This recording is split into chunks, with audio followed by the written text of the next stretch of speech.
भाजपा ने चुनावी लाभ के लिए सबका साथ सबका विकास के नारे दिए जो खोखले हैं, क्योंकि 10 साल में दलित, पिछड़े, आदिवासी, मुस्लिम और अन्य धार्मिक अल्पसंख्यक के जो अत्याचार हुए हैं वो किससे छिपे हुए नहीं हैं। ये गलत है, ये बंद होना चाहिए। प्रधानमंत्री जी ने लिया है, किसान अगर अपना कर्ज माफ कराने के लिए जाता है तो लाठी झेलनी पड़ती है, जबकि सरकार ने धन्ना सेठों का 15 लाख करोड़ रुपया माफ किया है। इस ओर माननीय सभापति जी, मैं पहली बार बोल रहा हूँ, आप कहेंगे मैं बैठ जाऊंगा, मैं आपकी बात, मैं संवैधानिक मर्यादा का पालन करूंगा, मगर हम तो माननीय सभापति जी सुन ही रहे हैं। आप बोलिए, 1 मिनट। धन्यवाद साहब। के साथ ये आग्रह है कि इन घटनाओं को रोका जाए और देश किसी की बपोती नहीं है, देश संविधान से चलता है सर, और संविधान से चलेगा, संविधान छेड़खानी बर्दाश्त नहीं की जाएगी सर। धन्यवाद। शेखर जी। माननीय सभापति जी, जय भीम। महामहिम राष्ट्रपति जी के अभिभाषण पर धन्यवाद प्रस्ताव पर बोलने को आपने मुझे अवसर दिया, इसके लिए मैं आपका आभारी हूं। सभापति महोदय, सर्वप्रथम मैं बहुजन समाज में जन्मे सभी संतों, गुरुओं, महान पुरुषों को नमन करता हूं, जिनमें महात्मा ज्योतिबा फूले, डॉक्टर बाबा साहब अम्बेडकर और मान्यवर काशीराम साहब को मैं याद भी करता हूं आज के दिन पर। साथ साथ नगीना की महान जनता और भीम आर्मी और हमारी पार्टी आज़ाद समाज पार्टी काशीराम के साथियों का भी धन्यवाद करता हूं। इसके बाद अपने कुल गुरु जगत गुरु सदगुरु रविदास जी महाराज को भी मैं नमन करता हूं, जिन्होंने दुनिया को लगभग 600 साल पहले बेगमपुरा शहर के रूप में दुनिया का सबसे महान लोकतांत्रिक दर्शन दिया। अध्यक्ष महोदय, माननीय सभापति जी, 14 अगस्त 1947 को ये देश अंग्रेजों के अधीन था। 15 अगस्त 1947 को हम लोग आज़ाद हुए।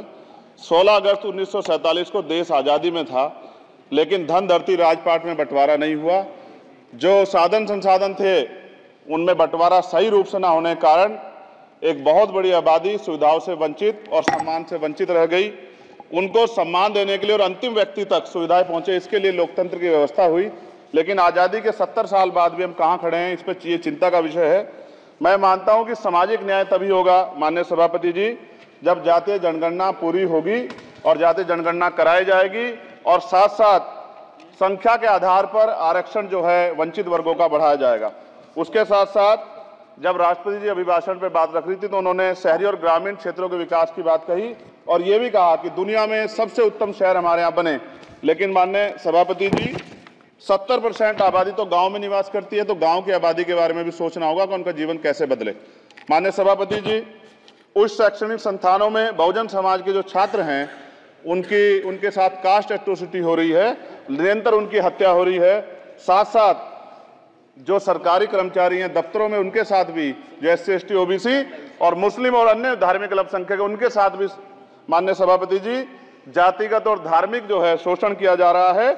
इसलिए मेरी मांग भी है कि पुरानी पेंशन को भी अध्यक्ष जी बहाल किया जाए। जो कर्मचारी देश की सेवा में लगे हैं उनका भी सम्मान होना चाहिए।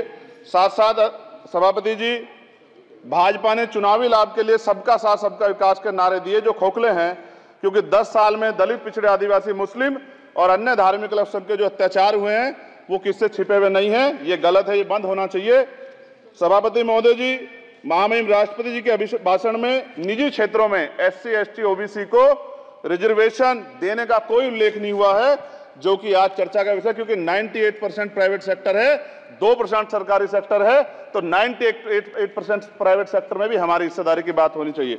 माननीय सभापति जी, आशा कार्यकर्ताओं, आंगनबाड़ी वर्करों, भोजन माताओं के वेतन वृद्धि पे भी कोई उल्लेख नहीं हुआ है, वो भी अभी नंगे, उन पर भी सोचना पड़ेगा।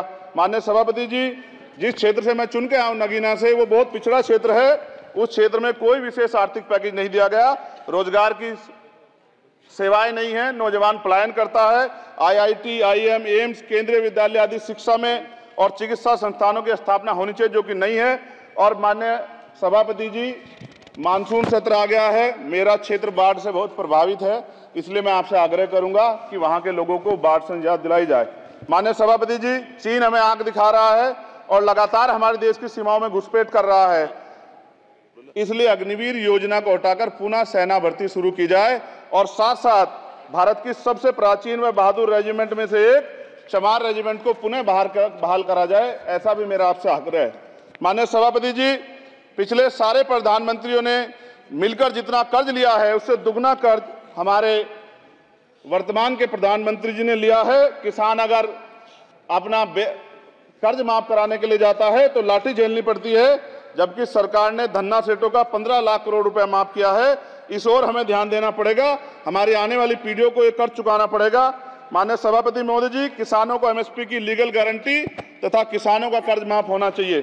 साथ साथ 2 अप्रैल 2018 को SC/ST के बच्चों पे बहुत बड़े पैमाने पे मुकदमे लगे थे। वो हमारी लड़ाई सही थी, ये सुप्रीम कोर्ट ने माना और बाद में सरकार ने माना। वो मुकदमे तुरंत वापस होने चाहिए। माननीय सभापति जी, प्रेस जो है उस पर भी शिकंजा कसा जा रहा है। जो पत्रकार सरकार के खिलाफ बोलता है, नौकरी से हाथ धोना पड़ता है। और सोशल मीडिया हमारा हथियार है, उस पर तरह तरह के प्रतिबंध लगाए जा रहे हैं और विरोध करने वालों को सोशल मीडिया हैंडल भी सस्पेंड करा दिए जा रहे हैं। साथ साथ सभापति जी, पेपर लीक और परीक्षाओं के कैंसिल होने से देश के नौजवानों का भविष्य खतरे में है। नीट, यूपी सिपाही भर्ती सभापति जी और 69,000 शिक्षक भर्ती में आरक्षण घोटाला हुआ है, कोई पूछने वाला नहीं। खून के आंसू रो रहे हैं बच्चे, बेरोजगारी का दंश युवा झेल रहे हैं।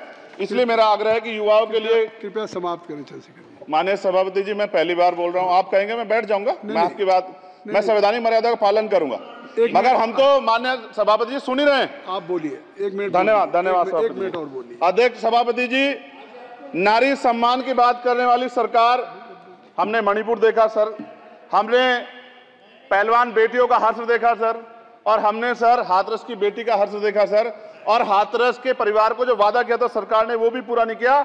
और महिलाओं में भी, स्पेशली दलित, पिछड़े और मुस्लिम वर्ग की, आदिवासी वर्ग की महिलाओं के साथ आज भी NCRB का डाटा कहता है सर, जो जुल्म हो रहा है वो सहनीय नहीं है सर। साथ साथ कोविड में तैरती, हमने कोविड में बहुत सुना सर, कोविड में तैरती लाशें भी गंगा में हमने देखी है सर, और मजदूरों का हाल भी हमने देखा है। सभापति जी, बस सब समाप्त कर रहा हूं।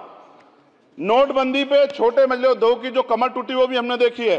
सभापति जी, शैक्षणिक संस्थानों, विश्वविद्यालयों में, चिकित्सा संस्थानों में OBC ST के योग्य अभ्यर्थी को NFS करके जिस तरह निकाला जा रहा है, लेटरल एंट्री करके जिस तरह हमारे रास्ते बंद किए जा रहे, ये भी हम देख रहे हैं सभापति जी। साथ साथ मेरा ये कहना है सर, ये सबका इशू है कि प्राइवेट कर्मचारी सर और सरकारी भी कई जगह पे 8 से ज्यादा घंटों से काम करते हैं और उनको जो सर उचित वेतन भी नहीं मिलता। तो न्यूनतम वेतन 20,000 रुपए तय हो और 24 घंटे की ड्यूटी। उदाहरण के तौर पे यूपी पुलिस सर बहुत पूरा काम करते हैं वो लोग। वो राज्य के विषय हैं। आप सर मैं आपके राज्य सरकार के लिए भी आपके संज्ञान में डाल रहा हूँ विषय सर। पुलिस सब जगह है सर, लेकिन सवाल ये है सर, बहुत पसीना बातें हैं, 8 घंटे की ड्यूटी और वेतन विसंगति, बॉर्डर स्कीम से उनको जो बाहर किया जाए। माननीय सभापति जी, 1 मिनट चाहिए सभापति जी। राष्ट्रपति जी ने धर्म के बारे में बात की थी।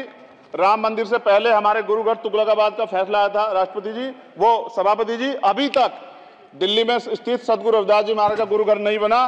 साथ साथ सभापति जी, अपनी बात को खत्म करते हुए मैं आपसे कहना चाहता हूं कि जितना देश दूसरों का है सर, इतना हमारा भी है।